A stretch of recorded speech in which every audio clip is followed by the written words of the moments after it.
Hey YouTubers, Alien 2000-49655 here. This is part 2 of the video that I posted last. This would technically be vlog video number 3. I'm going to label it as such, but I'll let you know right now that it's part 2 of the last video.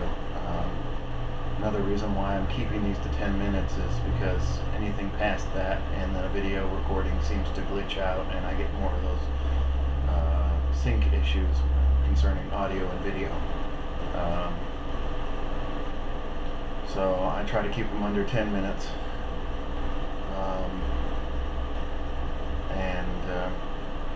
YouTube seems to have a problem with anything longer than 10 minutes unless you have one of their premium accounts. Anyway, when I left you last time, I was explaining why I had my criminal history. You know about my DV, domestic violence, for people who don't know the acronym. But the petty retail fraud, that is what Michigan calls shoplifting in the amount under $50. After I got out of jail for the domestic violence, I had to find a new place to live. I was court ordered away from my old apartment. I had to abandon everything. The only thing I got was my vital documents, and I had to get a court order to retrieve those. My vital documents meaning my driver's license, my social security card, my birth certificate. Those things make up my identity, and I couldn't do without them. But I lost a very nice cell phone, lost my first computer, lost a bunch of clothes, some dishes, all my food. Yeah, my ex-roommate ate like a king that night, because I wasn't allowed to come back and retrieve it. Anyhow, back to the shoplifting. What I was getting around to was I had to find a place to rent on my own, which was fine with me because that emotional trauma that I mentioned earlier. Jail is not a fun place. Anyone who's been there knows this. I'm just glad I didn't go to prison. I probably wouldn't make it out of there alive, because I was traumatized to the point, like, what the fuck have I done? Why did I lose my control this time after keeping control all this time before that?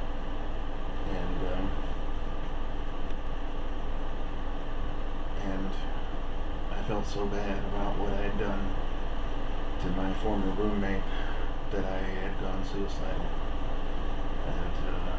And with my psychological disorders, that effect is amplified. And as a result, I was stressing over it, and I already told you I don't handle stress very well.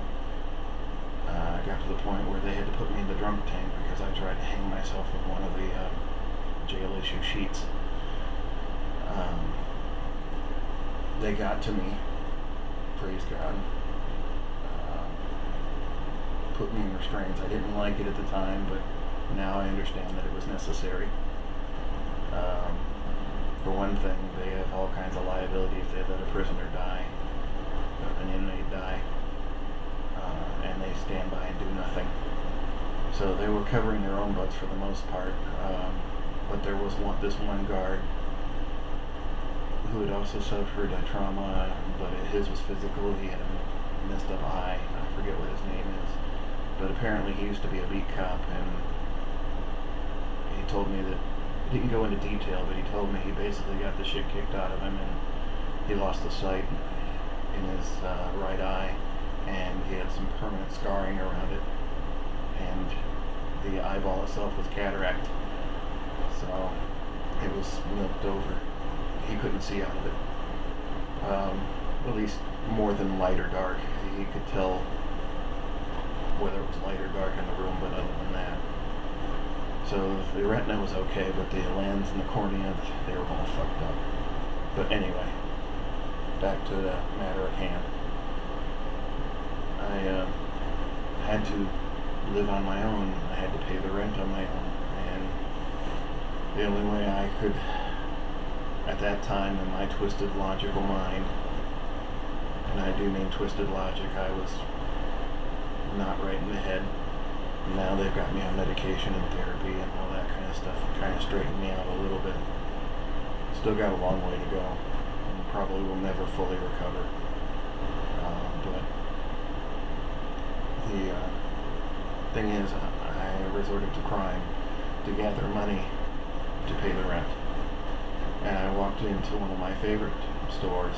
I don't know why I picked my favorite store to do it. My favorite store to legally shop at was Walmart. And I went to their tool section and attempted to leave the premises with a Dremel, which this was one of those cheap starter sets. It was 33, 34 some odd dollars. Anyway, it was under 50 bucks, including tax. I'd gotten to the point where the tool was out of the box and in my pocket. I had abandoned the box in one of their display trash cans, hoping that it would take them a while to find it. But it turns out that they'd had a rash of shopliftings at this particular store before I even thought about doing this. And as a result, they were watching people, and they just happened to be watching me that day. I succeeded in getting out of the store with the tool, but I was immediately arrested, taken into their loss prevention office. I was taken under citizen arrest until the sheriff arrived.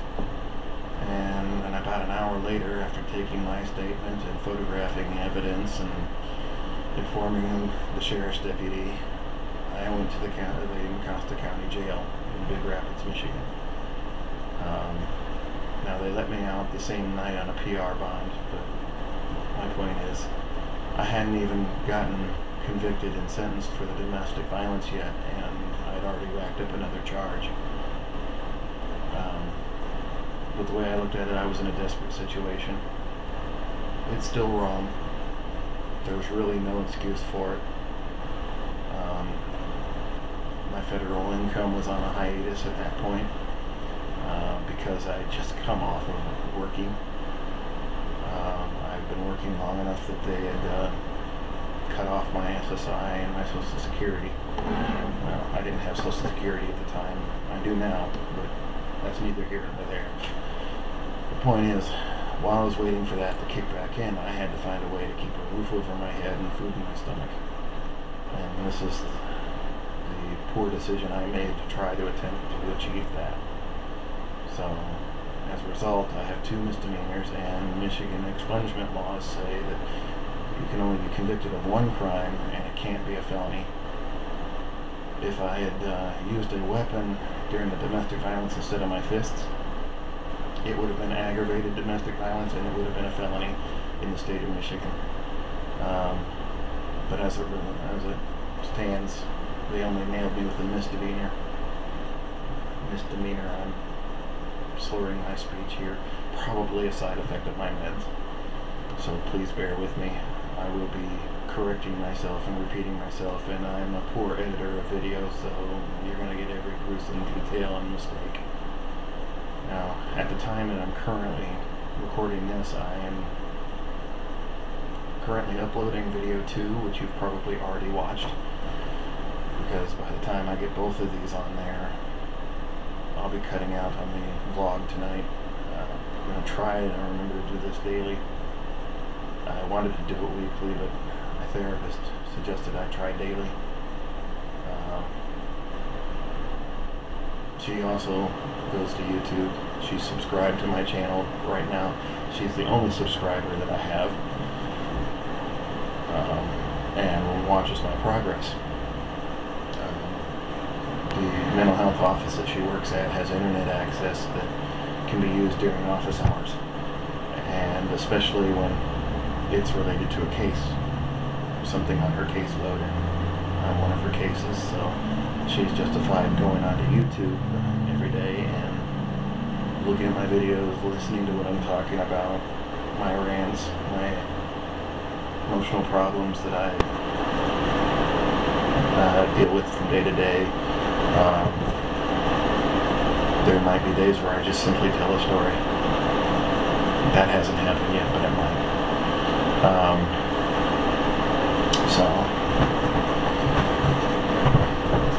But there you go. There's the second charge.